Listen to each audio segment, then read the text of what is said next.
Welcome back to the Audible Angle. We got Urbs tonight. We got Dill tonight. And we're going solo. I got to tell you, Urbs, I mentioned it about 48 seconds ago during the 2-minute meeting before the show.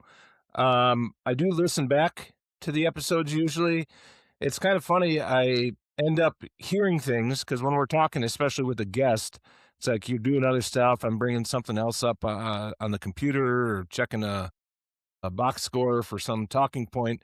And I kind of missed Kane bringing up, as I'm looking through the transcript and getting the videos ready, I'm like, when the hell were we talking about Abraham Lincoln and voting? I had to go back and be like, what the heck was going on? What did I miss? Um, but it's just us two tonight. Hopefully we get through it because I thought that was a pretty good episode. Of course, you can find it on YouTube, all podcast platforms, and on X. We're posting stuff there. So, remember to follow and subscribe on all platforms and then make up fake accounts with your alternate emails and follow with those as well. And spread the word a little bit. We'll get some more guests and have some good talks. Herbs, how'd you spend the last couple of days? I spent full court press on the old real job world, to be honest. Ooh. Staying warm. A little bit dicey here for the last couple of days in the Bay Area. I'm sure it's the same in the Minneapolis area as well. When the high gets to minus 15, that ain't wonderful times. I think I was hunkered down for most of the weekend, didn't do much. Probably did more than I expected. Did do the dinner thing, of course, outside the house. Other than that, man, it's been full court press. We are in the first quarter of my business world, and it's trying to get to goals and get things set the right way. So, Well, the what yourself? weather is a good lead in to our first game. We have a contractual obligation to break down the NFC and AFC Championship games before we jump into ended up being a lot more Packer related topics. It's almost never the off season. Before we get into it, though, we'll fulfill the weather game obligation. Broncos and Patriots. Who we have said we're believers in all year. If you go back and check the tape, we're 100% on board. Drake May is not a jamoke. Broncos are for real. These teams are great and earn their way to these games. Other than it being a cool snow game, did you have any fun watching that game? Absolutely not. In contrary to popular belief, what a dud of a game. And I think it almost, I don't know your opinion. I'm interested in it, Dilly. I think it almost proves us right. That was maybe the worst game on the AFC, the whole playoffs. I mean, I don't I don't think that we can really blame the weather that much because I think it was almost the fourth quarter before it really started snowing decently, and in typical Denver weather fashion, it never stopped, and it seemed like they were, like, putting artificial snow on because it, like, collected very quickly. I've never seen that even in Green Bay to collect like that in 1 quarter, but man, I've gotta tell you, Dilly, I guess what are your thoughts? Was that the worst entertaining game outside possibly the only one that could compete against as far as worse would be the Patriots-Chargers first round game, right? And that includes the Patriots. I've got a lot to say about the Patriots tonight, but I will tell you that's a dud of a game. Was it the worst game on the AFC side all year, all playoffs? It depends a little bit on how you factor in the weather. Which, like you said, it wasn't the whole day. Certainly in the second half, it was starting to pick up. But when you have it just didn't seem like it was all just good defense. Broncos have a good defense, and the Broncos had a backup quarterback. So once again, we're kind of looking at the Patriots. How do you really assess their defense against Jarrett Stidham? How did you assess them against a boatload of turnovers in the Texans matchup? It's hard to discern what we're really watching. I thought it was, it had a lot of key elements to today's game. Like, you know, were they right? I wonder. Obviously, Denver wishes they took the 3 points there early on.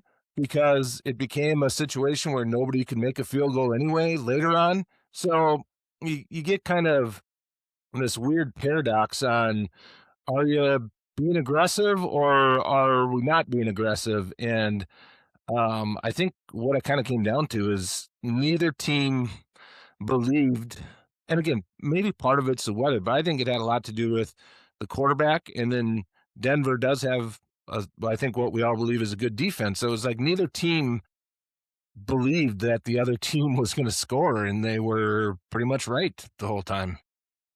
Yeah, and the one thing that I take out of that game, and this will go into the Super Bowl, is I still do not believe in Drake May. He did not, for all intensive purposes, he did not have a good game.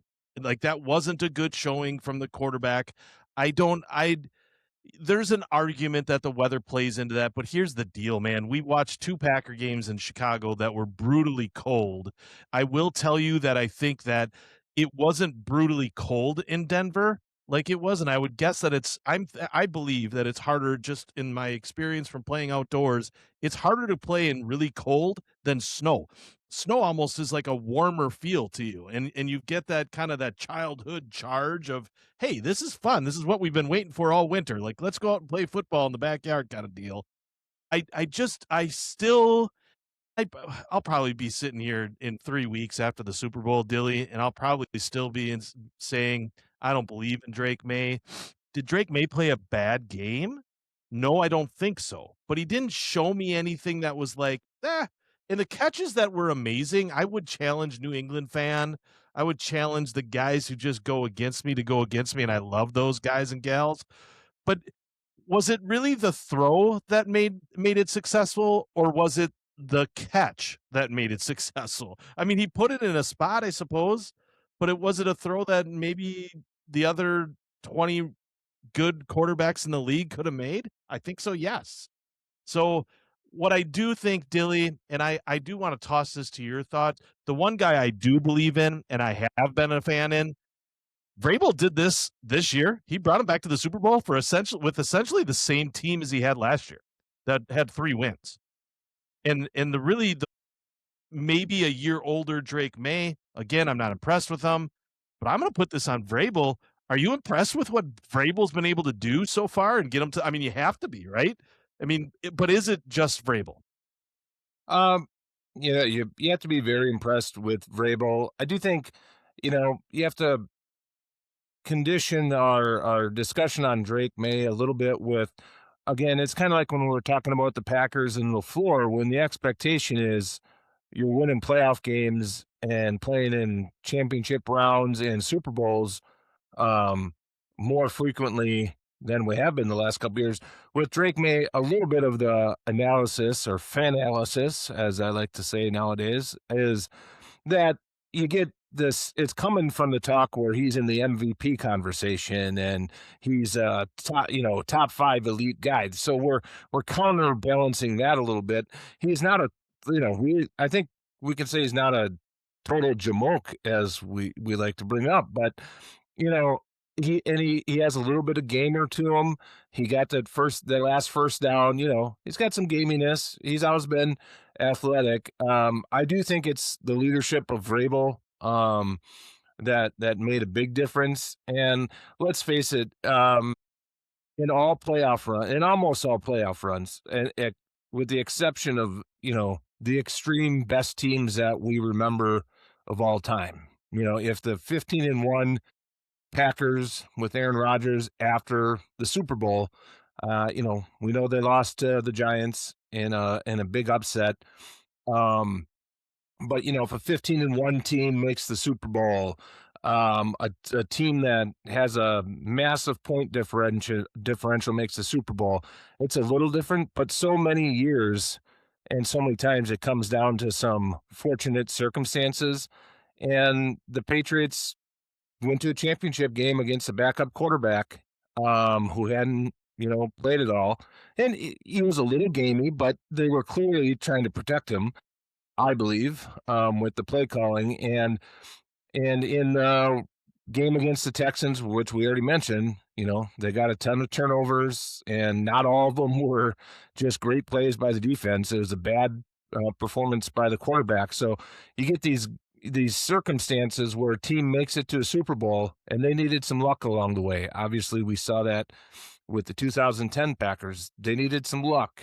When I rewatched those games not that long ago, we muffed a punt. We gave up a kickoff return for a touchdown against Atlanta. All we remember is we blew the doors off Atlanta. But there was moments in that game where it's like, oh god, yeah, how can you sustain a fumble by Jennings and then you give up a kickoff return and all that sort of thing. So I think some of it's Vrabel. Vrabel gets a lot of credit. The team gets credit, but they had to be fortunate along the way. Yeah, and I mean, we saw it on the NFC side too, right? I really truly believe that I think the Bears are an improved team, and then we're not talking about the Bears tonight, but there was a lot of fortunate stuff that got them to the 2 seed this year too. And I think a lot of there's so many of these teams that are so close, Dilly, truly in the NFL, and why we like to watch it so much, and I think I'm not the only one that can say this, is any team at any given week can beat the other, right? Like, it really comes down to those breaks. Are the Patriots in the Super Bowl without our CJ Stroud literally dropping his pants, and just blowing his brains out? Like, it does I don't understand how else that could be that type of a game, and they only won by 12. I mean, CJ Stroud turned it over 7 times, damn near. Okay, it was 5. But still, that's a lot of times to turn it over. But I guess here's the deal. This isn't going to be the first Super Bowl team that got there with fortunate circumstances, as you say. It won't be the last one that gets there. We always hope that it's in green and gold and things fall our way. They fell the opposite way this year. I think the other team, and we'll get to them in a minute, but there's a team that's playing against the Patriots in the Super Bowl that didn't have a lot of things go their way. And they kind of just manufactured their way through that. And there's going to be some conversation here yet tonight about that. I'm not impressed with the Patriots. I'm impressed with how far they've come.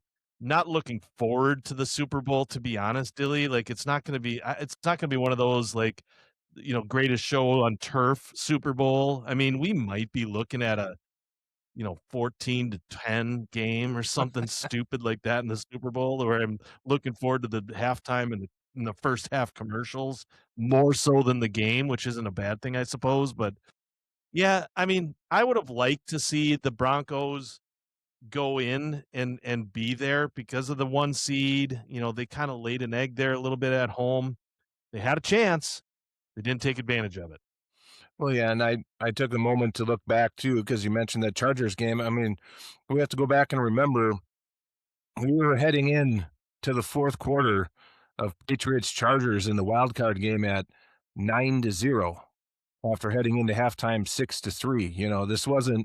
This wasn't a dynamo of a playoff run by the Patriots. Now, again, you win, you're in. You keep winning, you're in. I mean, you get credit for winning, but man, it wasn't extremely convincing. Well, you mentioned, of course, Seattle. It felt, I think we all knew all along this was going to be the game that was exciting to watch and um, that we looked forward to. You just kind of, it was like we said the week before, you might catch some of that Patriots Broncos game on your phone because you're kind of like, you know, I'm going to watch the real game, which was the Rams at Seattle, another divisional rematch. Obviously, the scoring there was more scoring. Hats off to the Seahawks. I think Donald, um, you know, he he was not seeing ghosts um, anymore, allegedly, and got his team the victory. What were your initial thoughts watching that game? My initial thought is, I mean, this is just my roots, and I apologize to the haters out there that I really wanted to see Devontae Adams get a Super Bowl try or a Yeah, chance. I think he had one of his seasons this year. So there was a little bit of the green and gold kinda going through my veins there, and hoping that he could get there and bring them there, and he had a darn good game, Dilly. That was some good stuff to watch. Very entertaining football game. An entertaining football game. But what I will tell you, man, is the importance, and I hate using what's going on here in Green Bay as an example, but I'll tell you what, man, special teams wins or loses games. And we've seen that too many times in playoffs. The last one that I remember is a blocked punt turning around the game against Green Bay and the 49ers there a couple years back in the NFC Championship that really turned that game on upside down. Um, man, it's just it's a muffed punt here from being really interesting for the Rams, and I think we're talking about a different team here in the Super Bowl. If that doesn't happen, that's the turning point, if you will. But there was a lot of things that the Seahawks did right. I think we need to be concerned about if you have a team, your favorite team is in the NFC, you need to be concerned about the Rams, and you need to be concerned about the Rams for the next probably 2 years. I guess as long as Stafford plays, you gotta be concerned about the Rams. I don't know how long he is gonna be able to play at a high level, but wouldn't surprise me he sticks around for 2, 3 more years. He's an Iron Man. He's been around for 18, so getting 21 out of him wouldn't be too crazy, but entertaining game at the very least. Dilly, again, the Seahawks surprised me with their running game early, and that was kind of the difference early on in that game that kept them going, and I think, quite frankly, kept the Rams on their heels to start. Yeah, it's a interesting thing that the Rams really had a season-long struggle on special teams, a number of times, and that, the Seahawks were the opposite with Rashid Shaheed adding a legitimate, explosive player to the return game really tilted the field for them and throughout the playoffs, both their playoff games. Um, and I'm referencing the stats here a little bit, and when we know Charbonnet got hurt, but I just think the Seahawks have been better. Just giving the ball to Kenneth Walker a little bit more now. I mean, this was a passing game versus passing game um, matchup. You had Smith and Jigma and Puka and Devontae. Um, it was impressive. You get down to the old, once again, I don't know. I just think there was probably too much time on the clock to go for it on 4th and 4. Um, if the game flow had, and this is we're talking about the Rams late in the game, turning over on downs. I think teams may have to, it's easy for me to say because what the hell do I know? But it's almost like the analytics thing has kind of run its course a little bit, and there needs to be a course correction a little bit back to gut feeling and assessing on the fly with how your team has been playing. I wanted to check the stats here on this because it I already said, it was mainly a passing matchup. You know, Kyron Williams was 10 carries for 39 yards. That's the official stats. And I'll go back to just that drive there. But the Rams hadn't established enough danger in the run game, I don't think, to really have dynamic options on that 4th and 4. Where a field goal, of course, if they don't come back and get a second field goal, which they would have needed to take the lead, um, then you come back and you get the old LaFleur versus Tampa Bay. Should they have gone for it on 4th down? It's endless questions. But in the flow of the game, they didn't have a good 3rd down play, and they didn't have much of a running threat. I think if you were going for it on 4th down there, they were 2nd and 4. Kyron Williams, no gain. I'm looking for runs on that play, or on that drive. They just didn't have a scenario in which if it's 3rd and 4, maybe if you're running the ball, you run it again. And 4th and 4 is just so much different than 4th and 1 when you haven't been running the ball. So you got to pass. And Stafford, although he did scramble for one on that drive, he's not a nimble quarterback, so you don't have that option. I think maybe you take the 3 there and try to get a stop. I mean, they gave up an 11 play, 4.5 minute drive, but rely on the defense a little bit. Yeah. Yeah, I think Dilly, what ended the Rams season is what we were talking about and well kind of highlighted throughout some of the episodes in the playoffs here with the Rams. I was I was actually impressed with the Rams' run offense throughout the season, like, they were just more than what I thought they were, and it felt like during the playoffs, McVay abandoned the run, not only in the Bears game, but I think also in the Panthers game, like, it was an early abandonment, and he finished it up in the NFC Championship game there too, and he just didn't run the ball. Now, I will be the first one to scream and yell at Matt LaFleur for running it too much, and I know that people are probably thinking, "Well, man, what would you make what makes you happy, Urban? Like, do you have to be like 50-50, 70-30? What's the number?" And I said, "I don't know. I think there is a gut feeling to that and a feeling of where that you can get your first downs, and maybe he just felt like it wasn't gonna happen. I don't know if the Seahawks front four is that stout. And if they're stout, they're probably more stout in the middle of the field than they are on the outside on the defensive front. So why aren't we trying to get outside the tackles? Why aren't we trying more of that? We didn't see that from the Rams in the final game. We didn't see that from the Rams against the Bears. They got away with it in the first 2 rounds. They ran into a team that was better on the offensive side, more consistent on the offensive side than the Seahawks. I do believe that the Seahawks defense is better than we thought they were. They proved that in the second round. In the second round against the 49ers. And I believe, Dilly, that I believe the best full all around team won that football game. The Rams' Achilles heel all year long, and it's well chronicled, was their special teams. And that was the nail in the coffin in that game.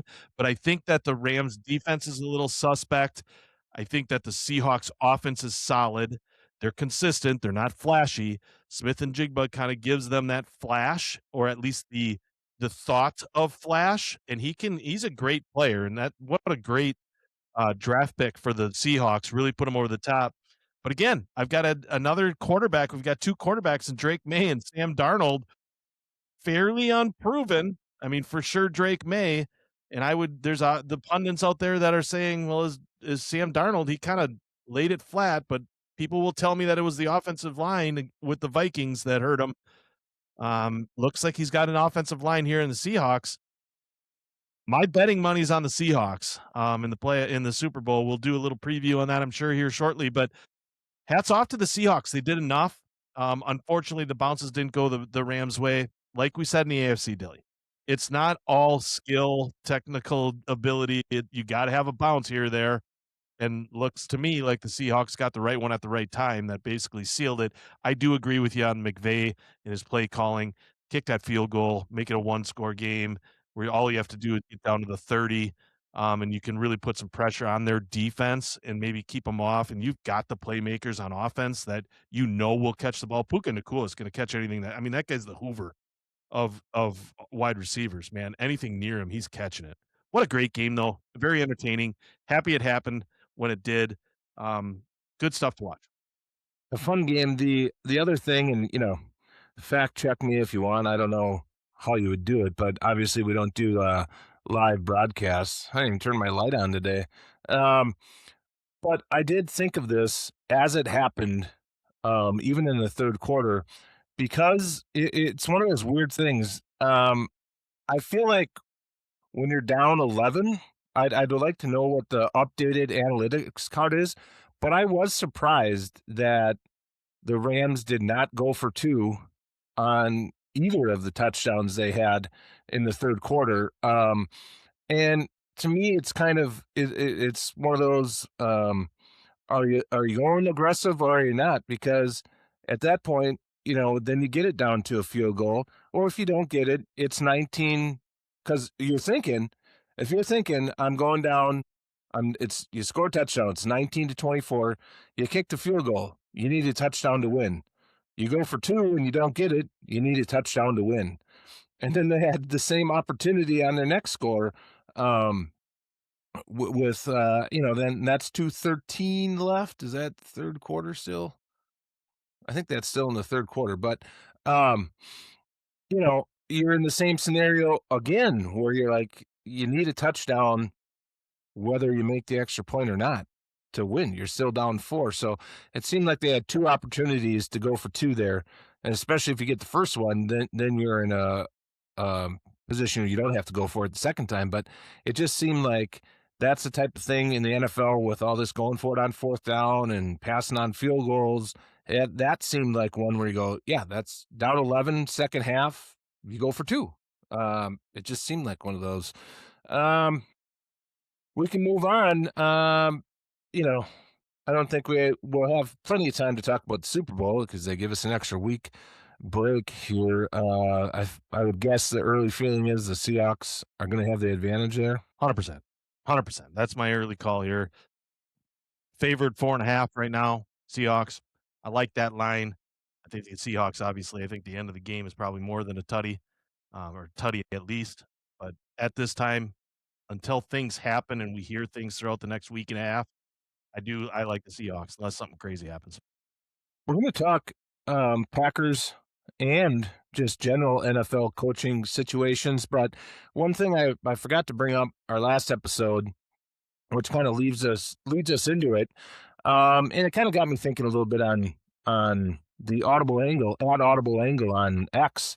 You know, we're and obviously on the personal X accounts. You follow all the most of the Packer reporters, and whether they do podcasts or they're Journal Sentinel guys or SI.com guys, what have you. I did find it entertaining, and I don't know if you saw this. Did I send it to you? The Rob Domofsky, who's I would consider more of a establishment, not we're not talking mainstream media political talk here, but he's a revered establishment media guy. He went very hard on a podcast spot with Wilde and Tausch on Justin Mosqueda for all his work he did trying to outline the scenario in which the Packers don't pay assistants well, and they don't, he broke it down by experience in other teams. And Domofsky came in on Wilde and Tausch, and was real hot about. I mean, uncharacteristically hot about it being total and absolute garbage of a take. And I kind of went with that on a couple episodes that I thought maybe that is part of the problem. We do always seem to have young guys you never heard of at the lower assistant levels. Do you have any side that you give more credence to as far as the Packers and anything beneath a coordinator level coach? I mean, it's hard to tell, right? Because I don't know if there's actual data that's out there that you and I, we can actually know exactly what they pay. Because I don't think anybody really knows, right? Do they? That's not something that is actually regularly thrown out there. I'm sure if you dig and you might be able to find some pundits that say, this is what I think they're getting paid or this is market value, and maybe the Packers are below market value. But there's other things that you have to balance in Green Bay. I think Rob may just have being a local guy. I mean, there's a reason that Rob is on ESPN. He was a beat reporter for one of the local newspapers before he got the gig at ESPN, and they brought him on because he's got great relationships inside 1265, very similar to yours and my relationship that we have inside, which has been built over our 47 years of growing up here. Yes. So it's like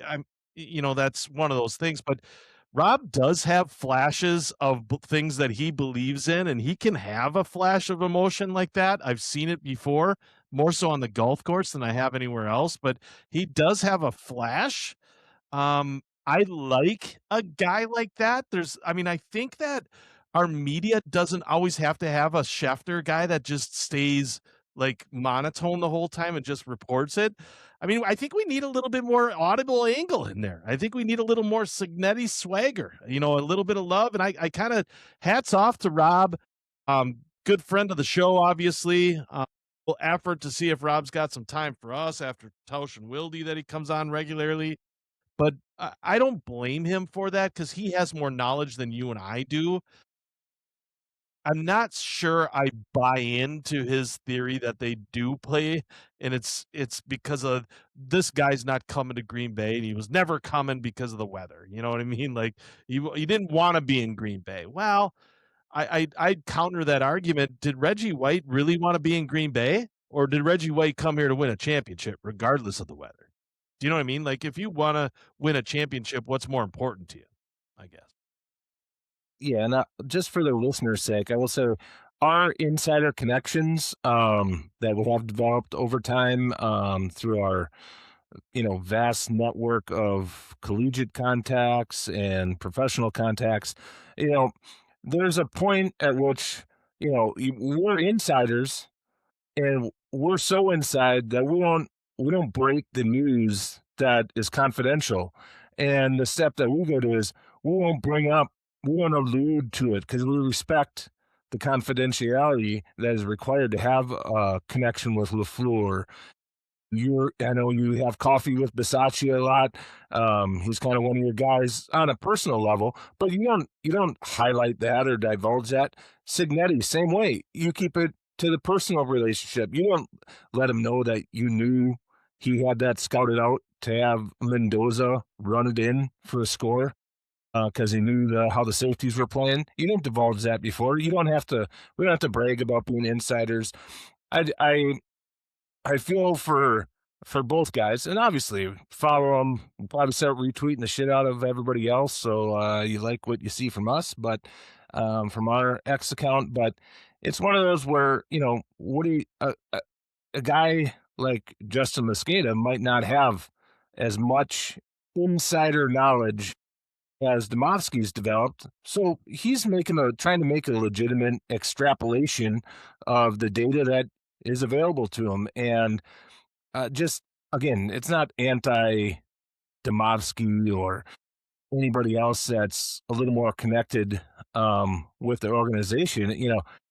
You're still reliant on them telling you whatever they want to tell you, and I'm not refuting what he says about what uh, special teams candidate coach thought about the weather. But I mean, no one at the Packers organization is going to tell you that yeah, we lowball. We lowball because we think we can. You know, they're not going to tell you that anyway. So it's a little bit, you got to weigh them both a little bit. If you're that close, LaFleur isn't, and the whole organization just doesn't do business that way. They don't air dirty laundry like that typically. So you're not going to get, dissenters.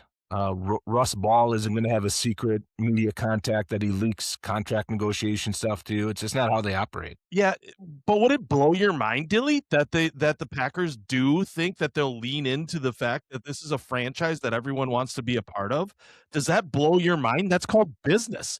I mean, Yeah. you see that in any high level. Like, if you want to come and work for Tesla, you're going to take less. And you're a brilliant person. You know why? Because you believe in the fact that what the owner says, and his mantra is he's going to save the world. Like, that's why he started Tesla. Elon started Tesla to save the world. So if you're one of those brilliant guys or gals that's coming out there and say, I want to be part of what he's doing, I am going to take less to go and work for Tesla because it's Tesla. Are you going to do that for Toyota? If you're an engineer and you want to work for one of the most well-respected, safety and longevity car manufacturers, are you going to take less at Toyota than you would at maybe a lesser organization? Probably will. So I don't think it blows my mind that the Green Bay Packers value themselves of saying, hey, here's the deal. You want to work for us? You're going to have to come on our terms, not your terms. Now, do they do terms? Sure, they do that with the players all the time, but that's where they think that that's the most important. And is that the right philosophy or the wrong philosophy? We can debate that until we're blue in the face. It's gotten this franchise in some very great places. And I will tell you, I'll be the first to admit, we need to win more. We need to win more at the top level, but we're consistently winning. For the last 30 years, we're winning. So I don't think it blows my mind that there is something to that national account, and Wilde and Tausch are talking to Demovsky. But I also think that Demovsky probably knows a little bit more than you and I, potentially. Not about the Indiana run. He doesn't know more about that because I spent the whole month with Indiana on the road, and it was brutal, especially doing all these shows and coming back every night to be with my background at home in Green Bay. That's brutal, but I'll do it for the show, baby. I'll do it for Signetti.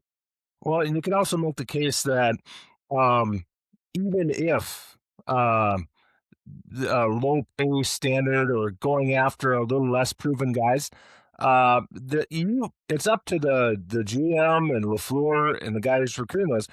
You talk to those guys and say, you know what, the upside here is when our defensive coordinator uh, gets hired away or someone else gets hired away, you're going to have a legitimate shot to grow within the organization. We signed Jonathan Gannon. So this time we brought a guy in, but you're going to get an interview. If you're the linebackers coach or whoever else, you're going to have a chance to move up. And we want to keep our assistant defensive backs coach around for 3 years and then make him the defensive backs coach. So there's a whole nother philosophy of, we're not going to go out and bring in outside people and pay them more than you just because we want more experience. We want you because you're talented and we believe in you. And there's going to be openings here for you because that's what we do. We promote from within. So there's going to be guys that want to be a part of that type of organization where I'm going to learn and grow here. And then you have other guys, and it's perfectly fine. And it's in our business. I think I've even mentioned it before on here.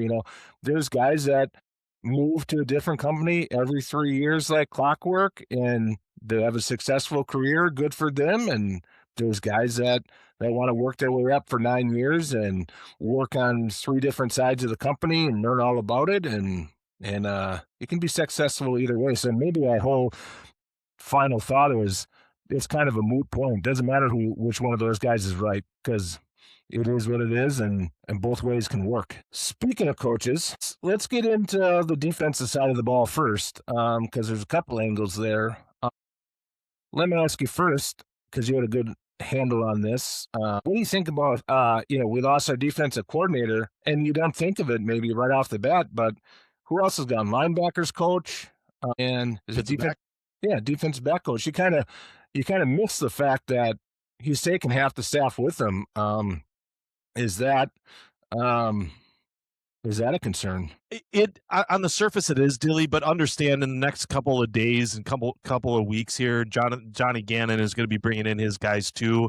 He's got a great relationship with some of those guys that are over there at Arizona. So I think there's 1 or 2 guys that have already been out there that he's going to be bringing over. So he's going to be bringing trusted guys over to him. And I know he probably has a number of contacts. He's been in the league for years, right? And I think the reason for excitement for Jonathan Gannon is not what he did at Arizona. And I think it's tough to be successful, and we've chronicled it on this show, that it's tough to be successful as a defensive coordinator as a head coach. Okay. And I think that the most successful head coaches out there, at least recently, are offensive coordinators turned into head coaches. But what I think Jonathan Gannon really made his stamp, and the reason he got a sniff at the Cardinals and had a cup of coffee, maybe even a baguette at the Cardinals, was because of what he did with the Eagles as a defensive coordinator. He brought the Eagles to where they were defensively, arguably the most important part of those championship teams. Jonathan Gannon was part of that in building, seeing it to fruition. If I'm the Packers, I'm a Packer fan. I mean, that's well chronicled. I'm excited about Jonathan Gannon. I think that LaFleur doing this and pulling the trigger after day 2 and doing it before he interviews Jim Leonard is a very good sign, a good positive sign for Packer fans. Are there holes that you can find in the last 4 years that he spent at Arizona? 100%. Absolutely.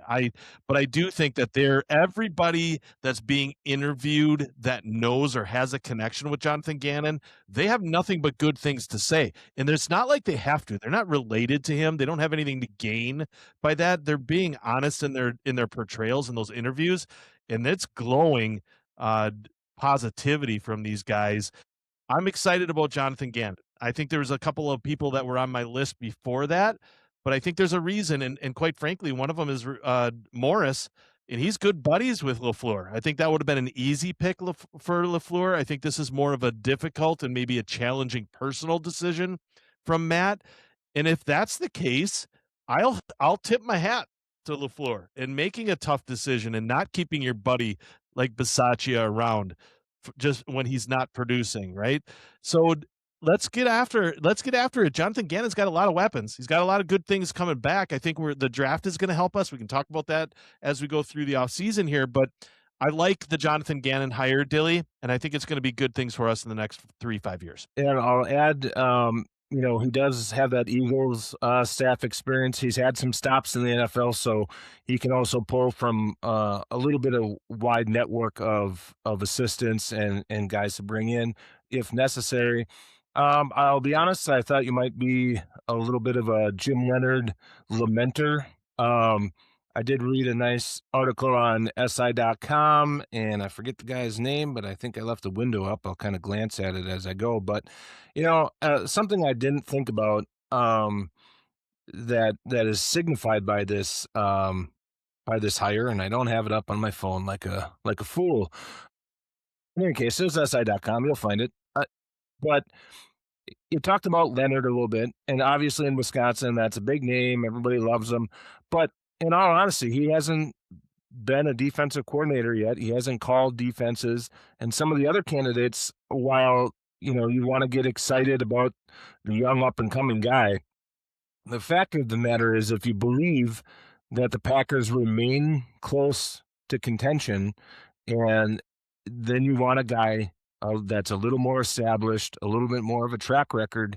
And I think we have that in Gannon. And you brought up Raheem Morris, which would be a similar type of pedigree there. I think perhaps Raheem Morris is a little bit more of a Raheem Morris defense guy.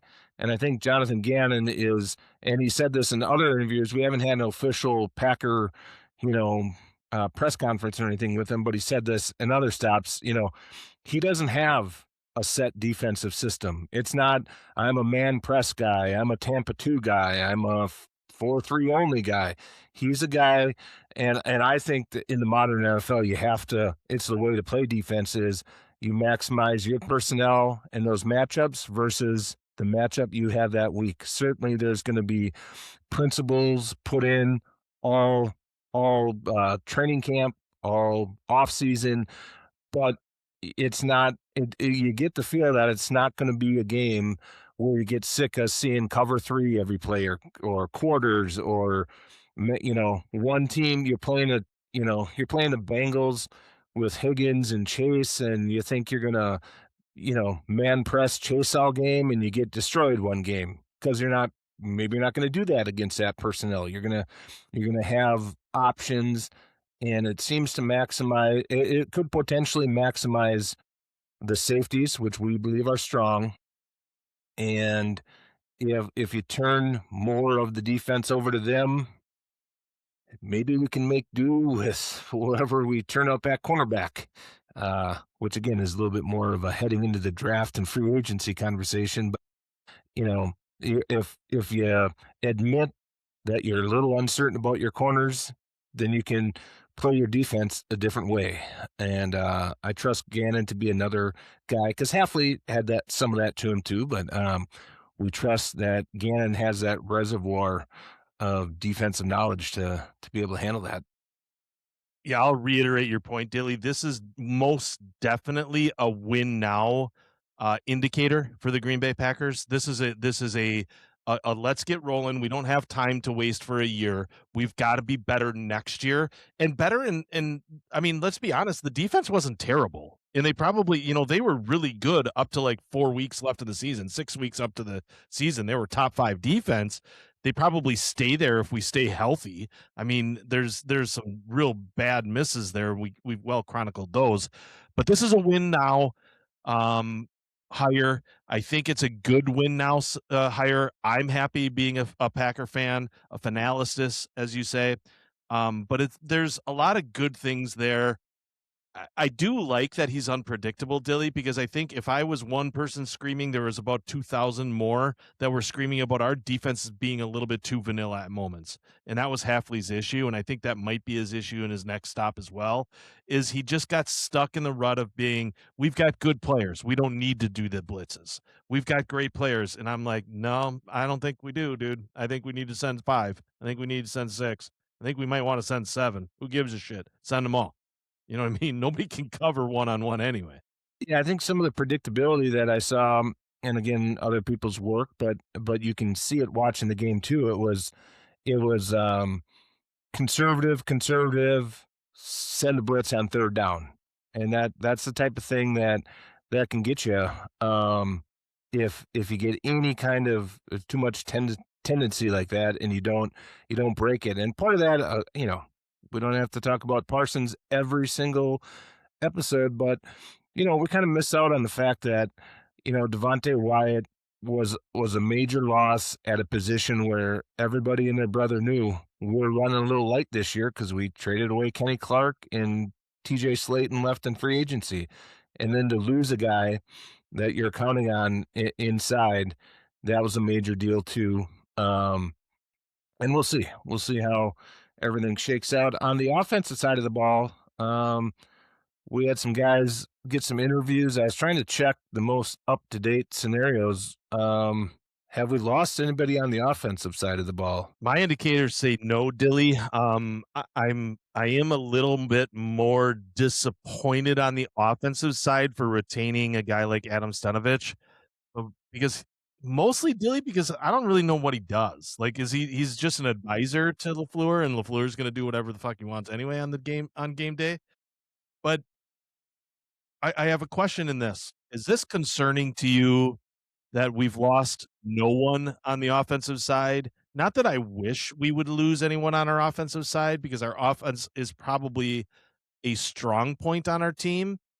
I think more so because of our personnel than it is our coaching staff, and I think that bears true, right? Like, I don't think the rest of the league sees our offense as being strong coaching staff. I think that the rest of the league respects our offense, and we saw that in a number of play calls where everybody was playing in 4 down territory with us all season because they knew they had to score with us. But is it concerning? Am I the only one concerned? Am I maybe the only one concerned on this episode about this, or is it something that you're concerned as well?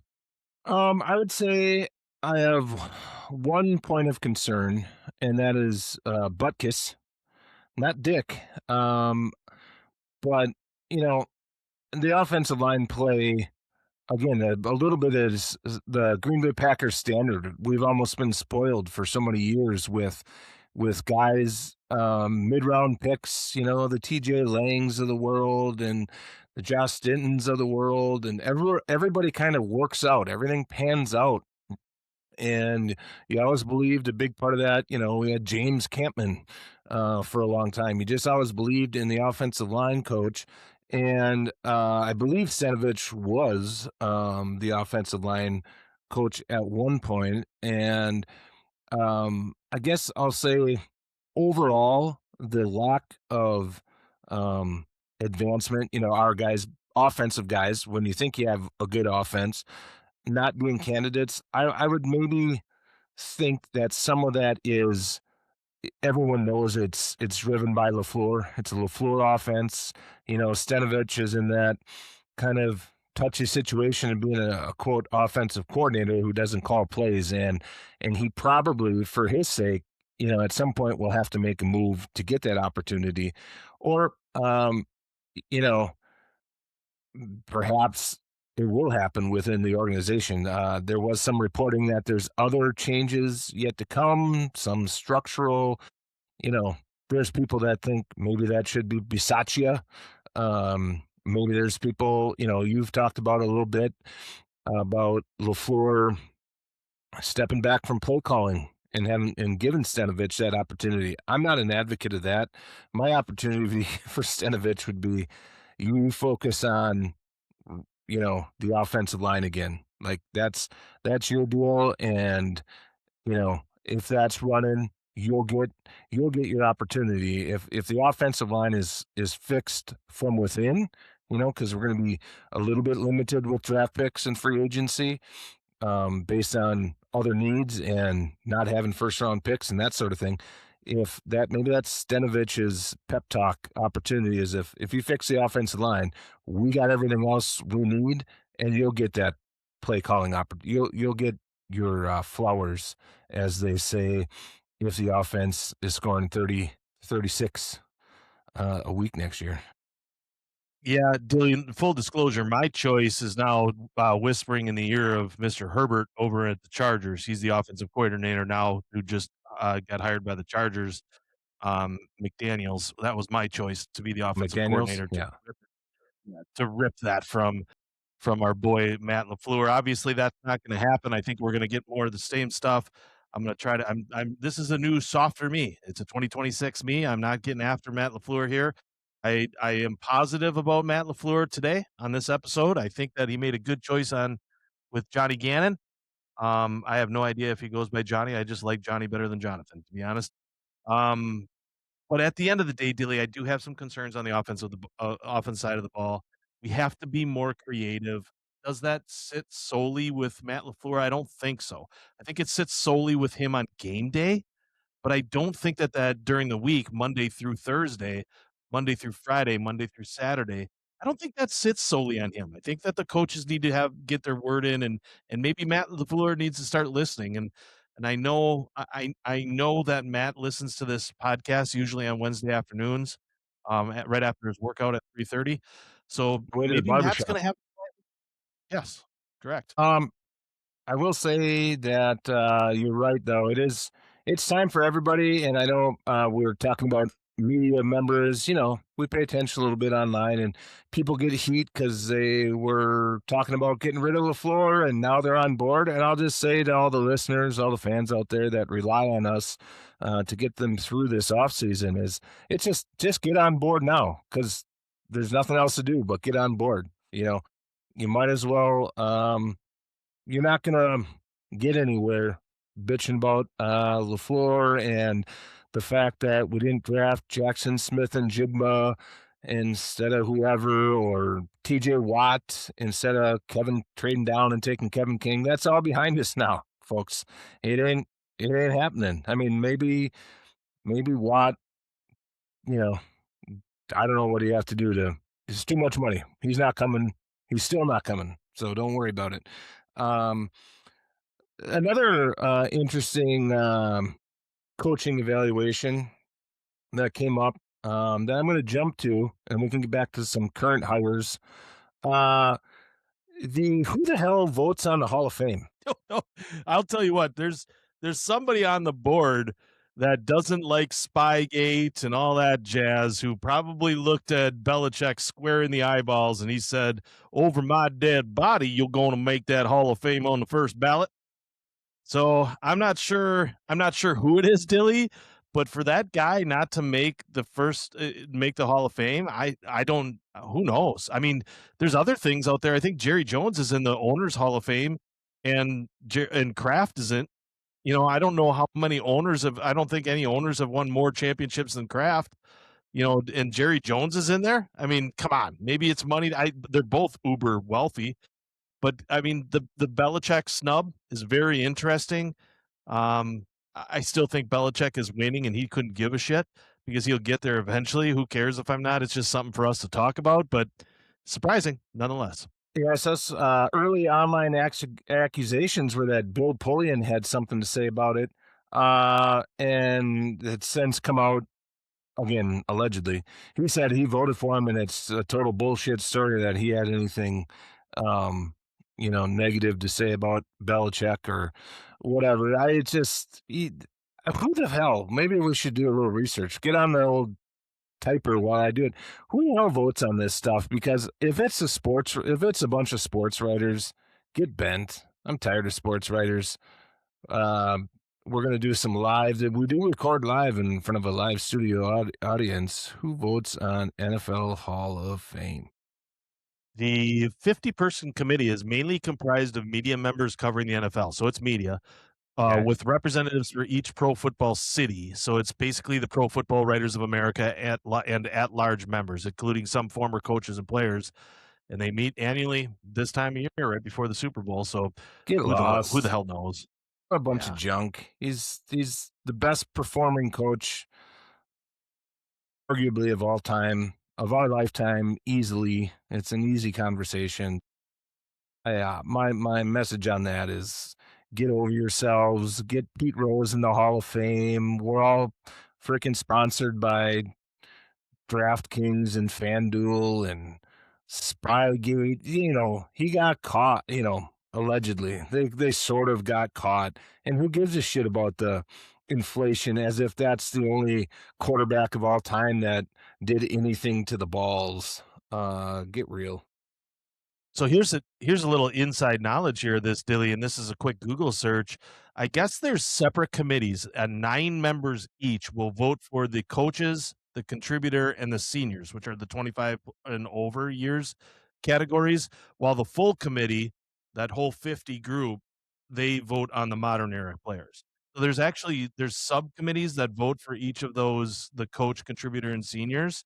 So maybe it doesn't need to be a whole lot of against, because you need 80% of the votes to get that in. So what is that? You need 7 out of 9? Yeah, Or pretty is that 8 much. out? Yeah, 7 out of 9 to get that, to get in. So all it needs to be is 3 guys that say, "No soup for you, Mr. Yeah, Belichick." yeah, that's sour grapes. That's small ball right there. That's what I have to say about that. And I think it's Agreed. 7.5 voters. Let me just check. I want to do the quick math. Yeah, you need about 7.34 voters probably to get to the 80% threshold. Your guy, highly successful run as a head coach. And just an all around likable. Everybody loves him. Everybody I know loves him. Joe Brady heading up the Buffalo Bills, really changing the culture there. What do you think? Interesting hire. And I say interesting because they had a guy there that lived and breathed. I mean, I'm pretty sure he was jumping off of trucks too and breaking things. They jumped through tables down there in Bill's fanatic area. But interesting hire to stay within the organization when they obviously weren't happy with the way the organization was going. So they're going to take the minion of the guy that they just fired, which did nothing but win. So I think it's a safe choice. Maybe this was already earmarked. Maybe there was some discussions internally that this was going to happen anyway. So maybe McDermott wasn't shocked by this as much as we like to believe, and this is a kind of a media thing. It's an interesting decision, Dilly, and it's interesting to me because I think you had your guy. Things didn't go the right way. You've got a great team still. You're going to compete, maybe not at the highest level, and you haven't gotten over the hump, and the Bills just seem to be snake bitten for years since the '80s. But it is what it is, man. And interesting hire. Yeah, I just, are they, I'm checking now too. Do they have a stud defensive coordinator lined up to take over the reins on defense or not? Because, I mean, their offense, as much as their offense is performs One well, guy. it's a hell of a lot of Josh Allen, and I don't know if Joe Brady going from offensive coordinator to head coach does much to alleviate the burden that Josh Allen carries for that offense. And I will say just a little bit on what's the guy's name? Brendan Bean, the GM. Yep. You Yep. know, I saw that interview with him and the owner, and there's since come out a lot of there's a draft day documentary where he's basically taking full credit for the Keon Coleman uh, draft pick and stuff. I just thought that was a very awkward and unproductive press conference they had there. And I will say it was mostly the owner. I don't think Bean is throwing too much out there. He's probably too smart, but man, that was kind of ugly, especially for a player that's still on the roster, and you don't throw away a first. Technically, I think they traded down a very high pick receiver in year 3. What are they just going to cut him? I mean, you can. How do you even keep asking him to show up for practice? I don't know if that's that. There is obviously some personality issues with Mr. Coleman, and just it doesn't jive with the team. But I think that's more of a team culture that can fix that. And I'm surprised that happened at the Bills, because I look at McDermott as being a team culture guy. That he doesn't take a lot of shit.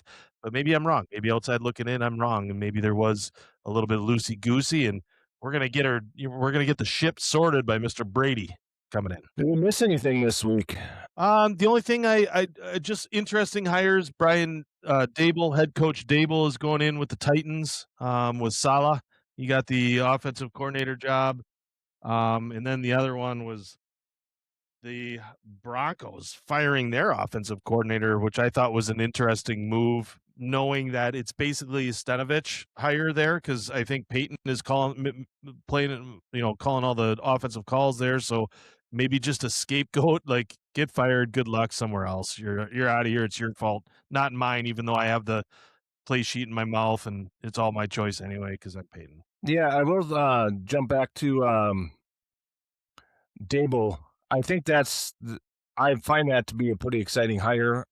If you believe in Dable as a strong offensive coordinator, for Salah, who's not, he's a defensive guy, so you pair him with another guy that has some head coaching experience. He's going to be a strong voice on the offense, and maybe Dable. Dable. We talked about defensive coaches losing their offensive coordinators, but Dable, since he's had a run as a head coach, and he might be the type of offensive coordinator that says, "Yeah, I can." Generally, I'm sure it's nothing solid, but you might be able to say, "Look, I'm going to be here for two years at least, maybe three, because I'm not just gonna go take the Dolphins job when that becomes open again in 2 years, or take whatever Jungle franchise is rebooting their entire program again." He's probably not going to be a guy that's just desperate to get his first sniff at a head coaching job, so maybe he sticks around a little bit over there.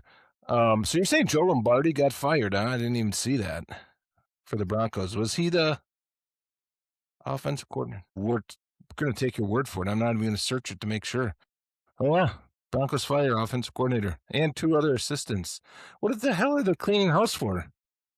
I don't know. I think that's Sean Payton. That's got Sean Payton written all over it, dude. That guy is one quirky son of a gun, but is what it is. Yeah, we talked about Drake May a little bit. Not that we're starting a Broncos hour-long discussion here, but I'm not entirely convinced Bo Nix is for sure.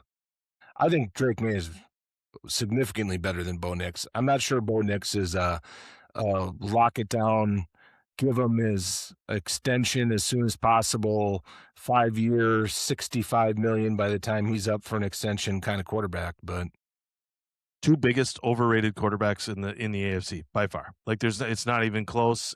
These guys are it's laughable to me, and I know that every fan base, and I hope it gets out there, and I want to hear the comments, but come on, man, they don't. I mean, are they decent? But every throw Bo Nix threw was a great, amazing catch by a really good wide receiver, and everything that Drake May does is kind of vanilla, in really no flat. I would take 25 quarterbacks before I take those 2 guys. I'd take 15 at least for sure. yeah, you could maybe come up with 15. I mean, I'm not going to patronize everybody and just agree with you on Drake May, but I will say we maybe let it off the hook a little bit. I can't remember if we addressed it in our division round wrap. It's disgusting football. The Broncos on their last drive to put the Bills away. I'm sure we discussed the pass interference balls, but I just don't think we necessarily said Bo Nix was not trying to complete a pass there. No, that was airmail, throw it up short, and get penalties. And maybe that's smart, but I don't care. I'm a finalicist. It's gross and disgusting, and I wish there's a way to get that out of the game where you just clearly are playing for pass interference on, unless you truly, for some bizarre reason, increase the trajectory on his passes by 185%. he's not that good, and he's not that smart. 100%. So he didn't, and it was just to go like march down the field on the backs of the black and whites and the yellow flag. Dumb. Disgusting. Ernie, we're coming back. I know it's your passion. You're leading us. We'll try to get another guest in here, probably Druzy. I don't know if we've locked that down yet for coming up here pretty soon. We got to dive back into college basketball because another week went by. had, we like to say we'll focus on the Big Ten a little bit and then top 25. And eventually, as we get closer to March, try to dig out some Cinderellas to get you primed. The only report I'll give, a little teaser, is the pesky Gophers are pesky for a bit and then not quite ready for prime time. Yeah, love to watch them for about 27 minutes, and then it's kinda over. Yeah, they might not have the guns yet. Yeah, that's alright. They're moving in the right direction there. Big win for Michigan tonight. There is one less unbeaten team out there, Dilly. One less unbeaten team. Nebraska falls at the hands of the Michigan Wolverines. Kinda helps everybody in the Big Ten, though, brings them closer. Like it. And Wisco, they got a win and they dropped a little bit of an ugly one. Yeah, I can't wait to talk about that in our next episode. It's kinda I mean, there's so much to talk about, but it's the same shit we've been talking about with the Badgers. I mean, if you watch any basketball from the Wisconsin Badgers, you know when they're shooting over 35% from the 3, they're pretty successful, and when they're not, they ain't. Same shit, different day, buddy. See you soon. See ya!